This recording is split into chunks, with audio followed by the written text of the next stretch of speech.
So deep neural network. So what we have seen so far, they were the recurrent neural networks of only one layer. Right? This kind of neural network we have seen, right? This was the only one layer which was unfolding over time, right? So this was only one layer which was unfolding over time, right? We are training the same layer at different point in time with different inputs, right?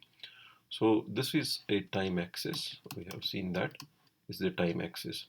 Now, how deep recurrent neural networks or deep RNNs looks like? Now, on this layer, I can stack another layer here, another layer here. This is one more layer, right? So I can stack this layer here, right? Again, this is only this was the this is only one layer here, and which is unfolding over time, right? So this is the first layer, right, unfolded over time here, and this is the second layer unfolded over time here, right? So we are giving the outputs of this layer as inputs here, as right, and as well as we are training them in the recurrent fashion. Okay, so again, we can have here zero vectors or vector of random numbers. So these are the layers. Layers goes like this. Layers goes like this, and this is time axis. This is time axis. So you can stack as many layers as possible as you want here, right? You can again stack, one more layer here.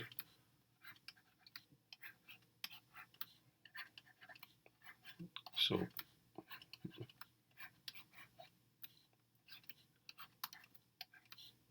and again you can get a final output from here, right?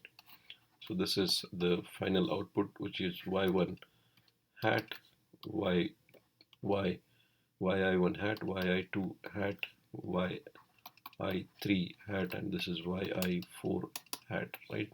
So this is the many to many RNN which we have seen. So this is time axis, and this is how you can stack the layers like this, right? So there are a lot of applications of deep RNNs. So we'll definitely see one example, real-time coding example of deep RNNs, right? And how will you train the deep RNNs? We can use forward propagation, backward propagation.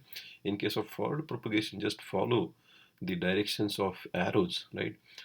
Following directions of arrows, you can train it in the forward direction, and in order to update the weights, just reversely follow the arrows, right? So so if you want to update this weight with respect to loss, right, with respect to loss, then you can just follow the direction of arrows like this. For example, here, if you want to, you can in case while going backward or doing back prop, you can just reverse these arrows like this, right? Like this, right? And from going forward, it's straightforward, right? If you're going forward, like go like this, just follow the directions of arrow. So following back propagation and forward propagation is easy here as well. So that is deep RNN. That is how deep RNNs look like.